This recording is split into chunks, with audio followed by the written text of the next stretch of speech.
ప్రధానిగా భారతదేశాన్ని ప్రపంచ పరిణామాలకు అనుగుణంగా తీర్చిదిద్దడంలో అసమానమైన ప్రతిభతో పాటు విమర్శలకు వెరవని సాహసాన్ని ప్రదర్శించారు. అటువంటి మహనీయుడికి, తెలంగాణ ముద్దుబిడ్డకు, ప్రపంచ మేధావికి, బహుభాషావేత్తకు, అపర చాణక్యుడికి, ప్రగతిశీలికి, సంపన్న భారత నిర్మాతకు, జాతి రత్నమై బాసిలిన నాయకునికి మరణానంతరం భారతరత్న పురస్కారం ఇచ్చి భారత జాతి తనను తాను గౌరవించుకోవాలి. ఇప్పటికే ఆలస్యం అయింది. పివి శత జయంతి ఉత్సవాలను తెలంగాణ ప్రభుత్వం ప్రపంచవ్యాప్తంగా ఘనంగా నిర్వహిస్తున్న ఈ సందర్భంలో వచ్చే పార్లమెంట్ సమావేశాలలో భారతరత్న బిరుదు ప్రకటించడం సముచితంగా ఉంటుంది.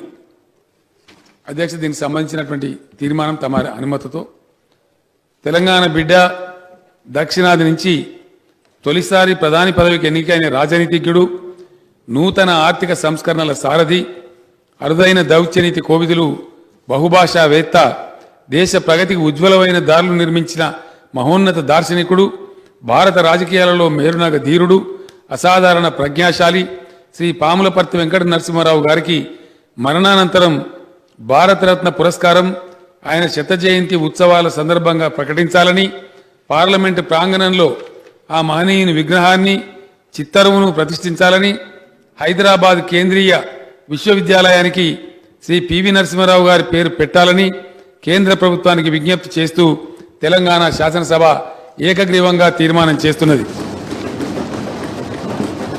అధ్యక్ష, సభా నాయకుడిగా తమరి అనుమతితో నేను తమరికి కూడా ఒక విజ్ఞాపన చేస్తూ ఉన్నాను. పివి నరసింహారావు గారు నేను ఇందాక వివరించినట్టుగా దేశానికి, మన రాష్ట్రానికి కూడా అనేకమైన సేవలు చేశారు. సుదీర్ఘకాలం పాటు శాసనసభ్యుడిగా, మంత్రిగా, ముఖ్యమంత్రిగా, భాషావేత్తగా అనేకమైనటువంటి సేవలు అందించారు అధ్యక్ష.